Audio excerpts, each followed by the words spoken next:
Hello दोस्तों, आप देख रहे हैं ए टू जेड चैनल। अब तक आपने देखा 10वां अध्याय हमने सुन लिया था, तो चलिए देखते हैं पुरुषोत्तम मास का 11वां अध्याय। नारद ने पूछा, हे महामुनि, इस कुमारी ने सब मुनियों को भी करना मुश्किल हो ऐसा जो महान कर्म किया था वह मुझे कहो। सुत पुरानी बोले, हे मुनि श्रेष्ठो, ऋषि कन्या मेधावती ने भगवान शंकर की उग्र तपस्या शुरू कर दी थी। सूर्य ग्रीष्म ऋतु में आते ही 5 अग्नियों के बीच में बैठती, मेहंत ऋतु में शीतल जल में बैठती, सिर्फ पानी के बाहर अपना मुख रखती, बारिश में जमीन पर दर्भासन बिछाकर शरीर पर कुछ भी ओढ़े बिना सोती, वह आहार में सिर्फ सुबह शाम धुआं ही लेती। इस तरह उसने 9000 साल तक तप किया। इतनी उग्र तपस्या से भगवान शंकर मेधावती पर प्रसन्न हुए। उन्होंने अपना स्वरूप प्रकट करके मेधावती को दर्शन दिए। मेधावती तप करने से दुर्बल हो गई थी, उसका शरीर कृश हो गया था, फिर भी उसने शक्ति का संचार हुआ। वह खड़ी हुई और भगवान शंकर की पूजा की और विनय पूर्वक स्तुति करके कहने लगी, हे पार्वतीपति, हे दीनानाथ, हे भोलानाथ, हे शंभु, आपको नमस्कार हो। चंद्र सूर्य अग्नि रूप त्रिनेत्र वाले, मुंडमाल वाले और सर्प को धारण करने वाले त्रिशूलधारी हे प्रभु, मेरा आपको नमस्कार है। संसार सागर में जो मनुष्य आपके शरण में आते हैं, उसी तरह मैं आपके शरण में आई हूँ। बानासुर के सर्जन और अलर्क राजा की मृत पत्नी का सजीवन करने वाले हे नाथ, आपके गुणगान दुर्लभ हैं। भक्तों के शत्रुओं का संहार करने वाले, संसार आवागमन का नाश करने वाले, जन्म मृत्यु के हरने वाले, आपको बार बार नमस्कार करती हूँ। भगवान शंकर ने मेधावती की स्तुति से प्रसन्न होकर कहा, हे तपस्विनी, तेरी जो कोई भी इच्छा हो वह बता, मैं तेरे पर प्रसन्न हुआ हूँ। तू जो मांगे वह देने को मैं तैयार हूँ। भगवान शंकर का वचन सुनकर ऋषि कन्या बोली, हे दीन दयालु, यदि आप मुझ पर प्रसन्न हो तो मुझे पति दो, पति दो। मैं पति मांगती हूँ, इसलिए मुझे पति दो, पति दो। मेरी दूसरी कोई इच्छा नहीं। भगवान शंकर बोले, हे कन्या, तूने 5 बार पति की मांग की है, इसलिए अब तुझे 5 पति होंगे। वे दानवीर, शूरवीर और धर्मवीर होंगे। मेधावती भगवान शंकर का यह विचित्र वरदान सुनकर स्तब्ध हो गई।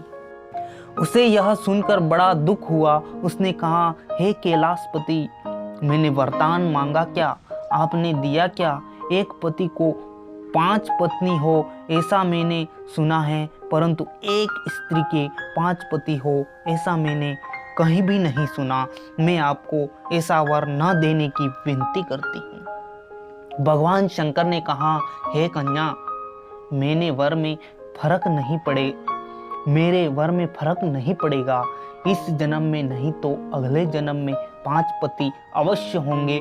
तूने महामुनि दुर्वासा के आदेश का अनादर किया है और पुरुषोत्तम मास के व्रत की अवहेलना की है, उसके फल स्वरूप यह सब हुआ है। अब से कोई भी काल में पुरुषोत्तम मास का तू अपमान न करना। हम देवों भी इस मास का श्रद्धापूर्वक व्रत पूजन करते हैं। ऐसा कहकर भगवान शंकर अंतर्धान हो गए।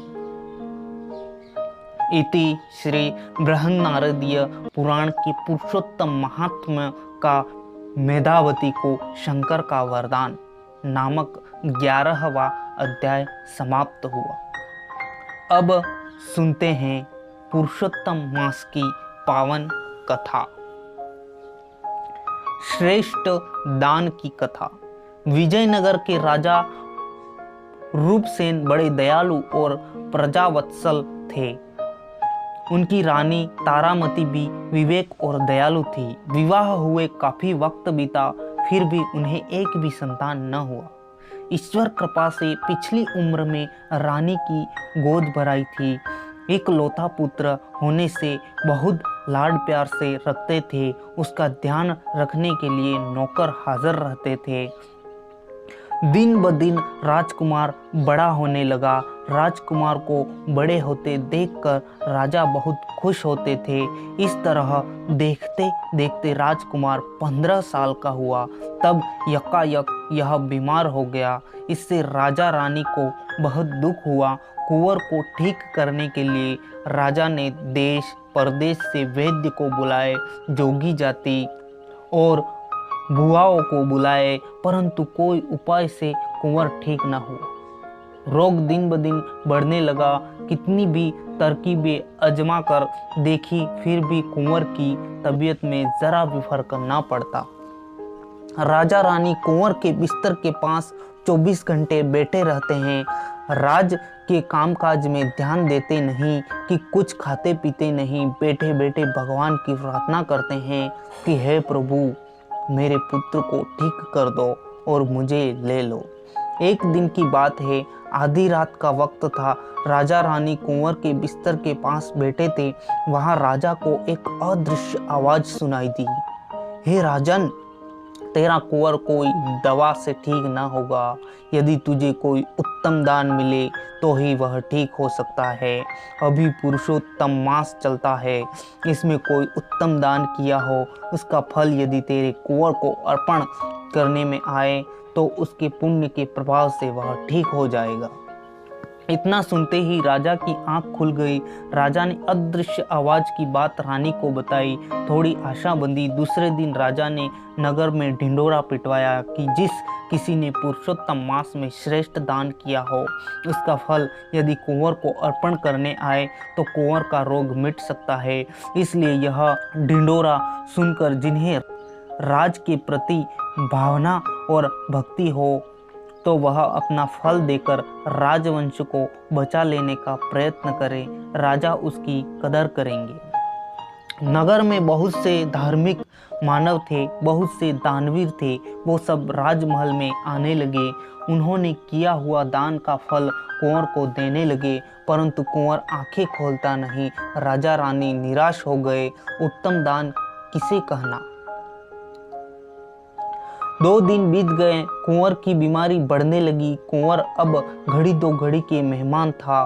तीसरा दिन सुबह एक भिखारी जैसा कृषकाय आदमी महल में आया। उसका दीदार देखकर पहरेगिर उसे महल में जाने न दिया। उसने बहुत विनती की, तब जाकर उसे अंदर जाने दिया। राजा को भी उसका भेष और शरीर देखकर सूंग चढ़ गई।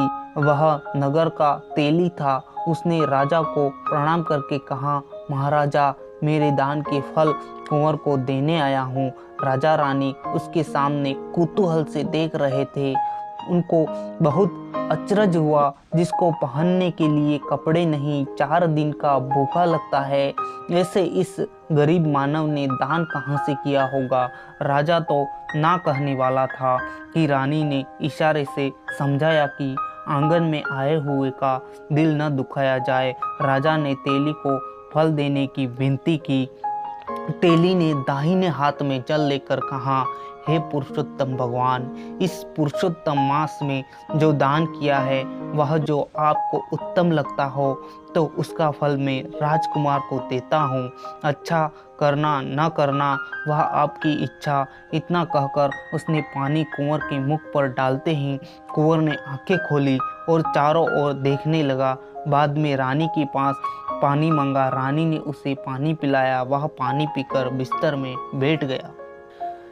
यह सब पल में होते ही राजा रानी तो बहुत खुश हो गए। राजा रानी की आंख में से खुशी के आंसू बहने लगे। दोनों तेली के पैर में गिर गए। कुंवर भी खड़ा होकर तेली के पैर में गिर गया। राजा ने तेली को दूसरे दिन आने को कहा। रथ में बिठाकर उसने घर भेजा। दूसरे दिन दरबार इकट्ठा हुआ। राजा ने तेली को अपने पास बिठाया। बाद में पूछा, भाई तेरा दीदार गरीब है, पेट भर कर खाना भी मिलता ना हो, ऐसी तेरी काया है, फिर तूने ऐसा उत्तम क्या दान किया है, वह तू सभा में बता जिससे सबको मालूम हो। तेली खड़ा होकर 2 हाथ जोड़कर बोला, मैं बिल्कुल गरीब हूँ, घानी चलाता हूँ, जो दीवेल तेल निकालता है वह बेचकर मेरा गुजारा करता हूँ। बच्चे में 3 लड़के और 3 लड़कियां हैं, इसलिए जितनी भी मेहनत करता हूँ तो भी गुजारा मुश्किल से होता है, उधार करना पड़ता है। इस साल पुरुषोत्तम मास आया तो मैंने और मेरी पत्नी ने व्रत रखने का निश्चय किया और सुबह जल्दी उठकर दोनों स्नान करने जाते, कांठा गोरमा की पूजन करते और कथा कहानी सुनते, कुछ दान करते और एक टक करके घानी चलाते चलाते पुरुषोत्तम भगवान का नाम लेते। हमने कथा में सुना था कि पुरुषोत्तम मास में कोई भी व्रत या नियम ले तब कुछ सत्कर्म या दान करना चाहिए। हम दूसरा तो क्या कर सकते हैं। हमने निश्चय किया कि घानी में बेल जोड़े जाते हैं, उसके बदले सारे पुरुषोत्तम मास में बारी बारी मैं और मेरी पत्नी घानी खींचेंगे। इस तरह हमने बेल को पूरे मास आराम दिया। हम बारी बारी घानी में जाकर तेल निकालने लगे, थोड़ी ज़्यादा मेहनत करते थे, इससे उसको बेचते पहले से ज़्यादा पैसे मिलने लगा। उसका उपयोग हम कथा में रखने में किया।